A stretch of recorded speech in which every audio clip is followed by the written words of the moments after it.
Shalom, semangat pagi. Bapak Ibu Saudara yang saya kasihi di dalam nama Tuhan Yesus Kristus.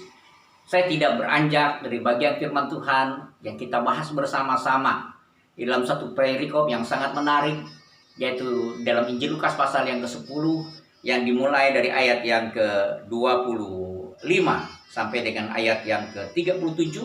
Satu hal yang menggugah hati kita supaya kita semua mengerti apa artinya mengasihi sesama dalam konteks pertanyaan yang sangat luar biasa. Pertanyaan yang pertama tentang memperoleh hidup yang kekal, dan yang kedua, pada waktu ia ingin menyatakan membenarkan dirinya, ia bertanya, menurut engkau siapakah sesama manusia? Lalu Yesus memberikan satu perumpamaan yang sangat menarik tentang orang Samaria yang baik hati. Ya, seorang yang dianggap kafir oleh golongan para ahli Taurat yang bertanya ini. Dan akhirnya Yesus kembali bertanya setelah menceritakan semuanya itu. Menurutmu siapakah sesama manusia? Dan dia berkata, orang Samaria yang baik hati itu, yang punya belas kasihan itu. Dan Yesus memberi ketegasan kepada ahli Taurat ini.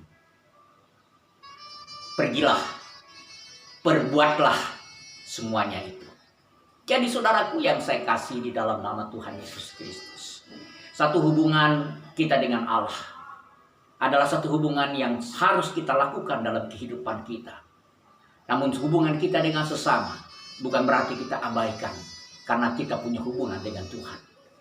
Di dalam bagian firman Tuhan ini, siapakah sesama manusia? Satu perkara yang penting yang perlu kita ketahui. Kita bukan untuk membenarkan diri kita, tetapi keyakinan kita bahwa sesungguhnya Tuhanlah Allah yang paling benar, dan kita adalah pelaku-pelaku di mana Tuhan ingin kita melakukan kebenaran di dalam Dia. Siapakah sesama manusia? Jadikan manusia sebagai manusia. Jadikan manusia bukan sebagai barang atau hewan. Atau sebaliknya, jangan pernah menjadikan barang sebagai manusia atau hewan sebagai manusia. Jadikan hewan sebagai hewan, barang sebagai barang, manusia sebagai manusia. Artinya saudaraku yang saya kasihi, ketika kita berhadapan dengan segala keperbedaan, suku kita berbeda, agama kita berbeda, kehidupan kita berbeda, jangan menghalangi kita untuk bisa berbuat baik kepada sesama.